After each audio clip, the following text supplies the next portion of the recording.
Assalamualaikum warahmatullahi wabarakatuh. Dalam video kita kali ini, kita akan membahas tentang bab 2, yaitu tinjauan pustaka.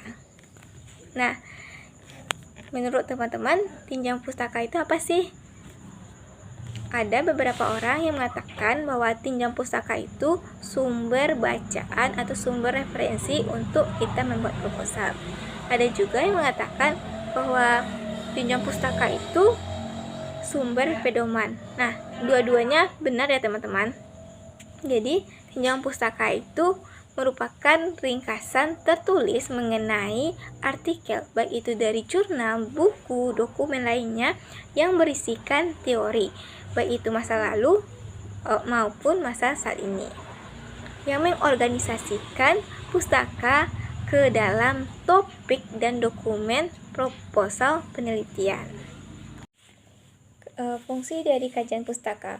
Fungsi dari kajian pustaka yang pertama membantu peneliti dalam mencari jenis-jenis yang serupa. Yang kedua, membantu peneliti untuk mengetahui metode dan teknik yang digunakan dalam sebuah penelitian. Yang ketiga, membantu peneliti dalam mencari informasi data yang mungkin sebelumnya belum ada.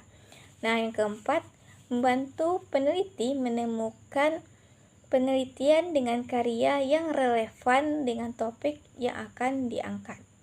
Nah, yang kelima, membantu peneliti menemukan di mana sih kedudukan dari penelitian yang sedang kita angkat atau kita lakukan di dalam sejarah perkembangan. Nah, yang keenam, membantu peneliti dalam mengembangkan ide dan pendekatan lainnya agar berkembangnya sebuah penelitian. Mungkin dalam penelitian ini belum ada dipikirkan atau diteliti oleh peneliti lainnya. Yang terakhir, membantu peneliti dalam mencari informasi apakah penelitian tersebut sudah bisa divalidasi atas keasliannya dalam sebuah penelitian atau belum. Nah, kenapa sih tinjauan pustaka itu sangat penting? Nah, tinjauan pustaka itu sangat penting karena yang pertama, teori-teori yang digunakan itu merupakan pedoman bagi penelitian. Yang kedua, informasi yang berasal dari penelitian sejenis atau yang ada kaitannya dengan topik penelitian yang akan kita lakukan. Yang ketiga, sebagai perkiraan alat ukur atau keberhasilan dari sebuah penelitian. Nah, yang keempat, hubungan antara peneliti dengan database ilmu pengetahuan khususnya mengenai topik yang akan diteliti. Nah, yang kelima, peneliti memiliki lebih kegunaan jika penelitian tersebut relevan dengan penelitian terdahulu. Nah, untuk memperkokoh atau menguat argumen bagi penelitian. Dan juga bagian yang terpenting dari sebuah penelitian adalah menulis laporan penelitian. Dari laporan penelitian tersebutlah dapat mengembangkan bagian-bagian lain dari sebuah penelitian. Nah, bagaimana sih kaitan antara judul penelitian dengan kajian pustaka? Kaitan judul penelitian dengan kajian pustaka tentunya hubungan antara peneliti dengan topik yang diangkat itu harus relevan dan juga harus mencari tahu lebih dalam terkait variabel-variabel yang mungkin akan digunakan dalam penelitian kita nanti. Bagian-bagian proposal. Yang pertama, penelitian yang relevan.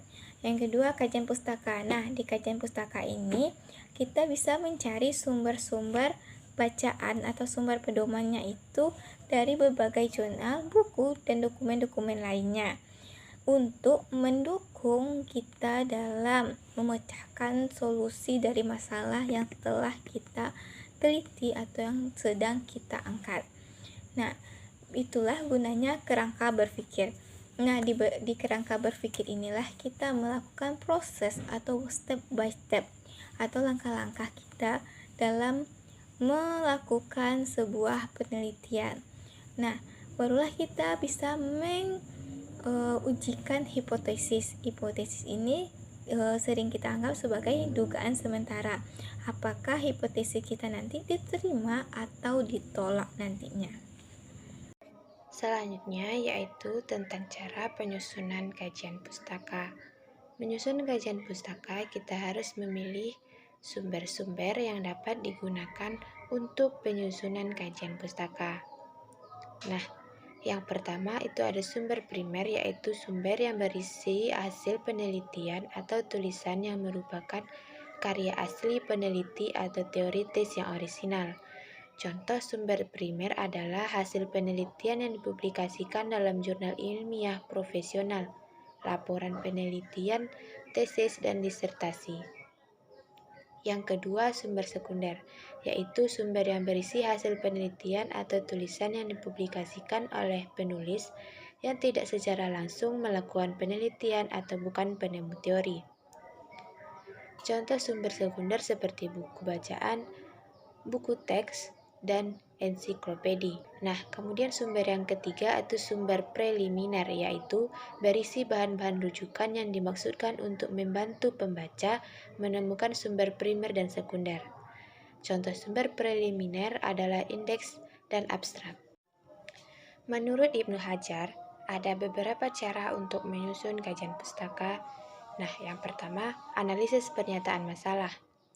Mencari konsep atau variabel yang berkaitan dengan masalah untuk dijadikan kata kunci agar dapat memahami dan merinci pernyataan masalah dengan mengidentifikasi konsep dan variabel yang relevan. Cara yang kedua yaitu mencari dan membaca sumber sekunder.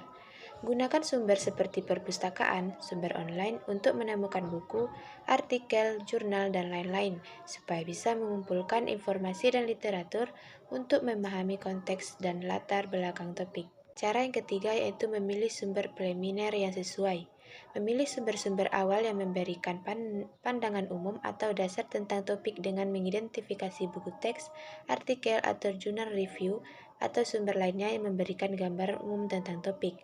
Namun, pastikan bahwa sumber yang dipilih dapat memberikan informasi yang relevan agar dapat memahami topik yang lebih luas. Nah, cara yang keempat, membaca sumber primer yang terkait. Baca sumber primer yang terkait dengan detail lalu catat hasil, metodologi, dan informasi yang relevan lainnya. Ini dapat membantu untuk mendapatkan perspektif langsung tentang data dan temuan terkait masalah. Nah, cara yang kelima yaitu mengorganisasikan catatan. Menyusun poin-poin penting dan mengelompokkan catatan riset sesuai kategori untuk memudahkan penulisan ulasan. Nah, cara yang keenam itu menulis ulasan, terdiri dari pendahuluan, ulasan kritis, dan kesimpulan. Selanjutnya, kerangka berpikir. Kerangka berpikir adalah sebuah model atau gambaran yang berupa konsep yang di dalamnya menjelaskan tentang hubungan antara satu variabel dengan variabel yang lainnya, di mana cara penyusunan kerangka berpikir itu yang pertama adalah menentukan sebuah variabel yang lebih detail. Apabila seorang peneliti ingin mendapatkan berbagai macam teori yang nantinya akan dicari untuk mendukung terbentuknya kerangka berpikir yang lebih jelas, maka dari itu seorang peneliti harus menentukan variabel terlebih dahulu. Nah, yang kedua, membaca buku hasil-hasil penelitian. Untuk mempelajari tentang hasil penelitian yang dibaca dapat meliputi jurnal ilmiah, laporan penelitian, maupun skripsi dan disertasi. Nah, yang ketiga, deskripsikan teori dan hasil penelitian. Peneliti dapat mengungkapkan teori-teori yang berhubungan dengan variabel data yang akan diteliti. Seorang peneliti harus menguasai teori-teori ilmiah sebagai dasar bagi argumentasi dalam penyusunan kerangka pemikiran yang membuahkan hipotesis. Nah, yang keempat, menganalisis teori dan juga hasil penelitian secara kritis. Seorang peneliti dapat mengkaji teori yang sudah ditetapkan sesuai dengan objek penelitian tersebut atau tidak. Yang kelima, menganalisis komparatif tentang teori dan hasil penelitian. Peneliti harus melakukan sebuah analisis serta perbandingan dengan cara membandingkan teori yang satu dengan yang lainnya. Nah, yang keenam itu sintesa kesimpulan. Dalam penyusunan skripsi, perlu diperhatikan juga penyusunan penulisan pengutipannya. Nah, yang pertama itu ada istilah footnote atau catatan kaki, merupakan sebuah keterangan yang dicantumkan pada margin bawah pada halaman buku atau skripsi. Kemudian istilah yang kedua ada body note atau catatan tubuh, yaitu catatan khusus yang diletakkan tepat setelah sebuah kutipan yang hendak diberi catatan dan biasanya ditandai dengan tanda kurung. Nah, istilah yang selanjutnya ada endnote atau disebut dengan catatan akhir, yakni penulisan referensi yang diletakkan di akhir suatu karya ilmiah sebelum daftar pustaka.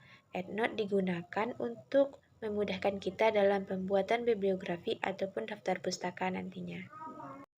Ini merupakan salah satu contoh pengutipan footnote. Nah, footnote ini letaknya di bawah margin lembar bawah skripsi atau buku. Nah, di sini footnote-nya berisi nama pengarang, judul buku, kemudian kota penerbit dan tahunnya. Nah, kotanya penerbit dan tahun ini di dalam kurung. Setelah itu dibuat nomor halaman yang informasinya kita kutip, di mana kita mendapatkan informasi tersebut di halaman nomor halaman berapa, itu kita letakkan di sini. Nah, kemudian yang ini adalah contoh dari body note. Body note letaknya di dalam sebuah paragraf dan biasanya terletak di akhir kalimat. Body note berisi nama pengarang dan tahunnya saja, di mana tahunnya saja dibuat di dalam kurung. Nah, kemudian ini contoh dari endnote. Endnote ini biasanya berada di akhir sebuah pembahasan secara keseluruhan. Biasanya untuk penomoran endnote ini menggunakan angka Romawi dan isi endnote hampir sama dengan footnote. Selanjutnya ada yang dinamakan dengan penelitian yang relevan, yaitu penelitian-penelitian sebelumnya yang memiliki hubungan dengan topik penelitian.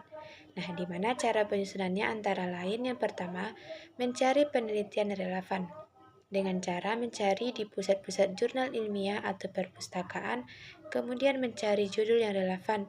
Untuk ini digunakan kata kunci dari judul penelitian yang dibuat untuk mencari jurnal sesuai. Nah, yang kedua membaca abstrak. Baca abstrak dari penelitian yang ditemukan untuk memahami secara garis besar isi penelitian tersebut, termasuk rumusan masalah, metode penelitian, hasil, dan kesimpulan. Ini adalah contoh hasil dari penelitian yang relevan. Selanjutnya yaitu tentang hipotesis. Hipotesis adalah sebuah simpulan yang belum final karena harus diuji kebenarannya. Hipotesis juga dipahami sebagai teori sementara yang dijadikan pedoman oleh peneliti sebagai petunjuk sementara ke arah pemecahan masalah. Nah, selanjutnya ada macam-macam hipotesis. Yang pertama ialah hipotesis nol adalah hipotesis yang ingin menguji tidak adanya hubungan antar variabel, yaitu antar variabel independen dan variabel dependen. Variabel independen diinisialkan dengan X dan variabel dependen diinisialkan dengan Y. Nah, macam yang kedua yaitu hipotesis kerja adalah hipotesis yang menyatakan adanya hubungan antara variabel independen dan dengan variabel dependen. Selain kedua macam hipotesis tadi, ada 3 macam lagi hipotesis lainnya, yaitu yang pertama hipotesis deskriptif. Hipotesis deskriptif adalah jawaban sementara terhadap masalah deskriptif yang berhubungan dengan satu variabel saja. Hipotesis tidak membandingkan atau menghubungkan antara dua variabel atau lebih. Nah, macam yang kedua ada hipotesis asosiatif. Hipotesis asosiatif adalah merupakan jenis hipotesis yang menjelaskan hubungan antar variabel di mana minimal dua variabel yang dihubungkan. Nah, macam yang ketiga ada hipotesis komparatif adalah hipotesis yang menyatakan perbandingan antara satu variabel dengan variabel lainnya. Nah, ini merupakan salah satu contoh hipotesis yang kami dapatkan dari sebuah skripsi, di mana hipotesis yang dirumuskan adalah terdapat pengaruh model learning cycle 5E terhadap kemampuan scientific explanation peserta didik pada materi, energi, dan usaha. Nah, dari sini kita dapat menentukan di mana variabel bebasnya atau variabel independennya adalah learning cycle 5E. Dan variabel terikat atau variabel dependennya adalah kemampuan scientific explanation peserta didik.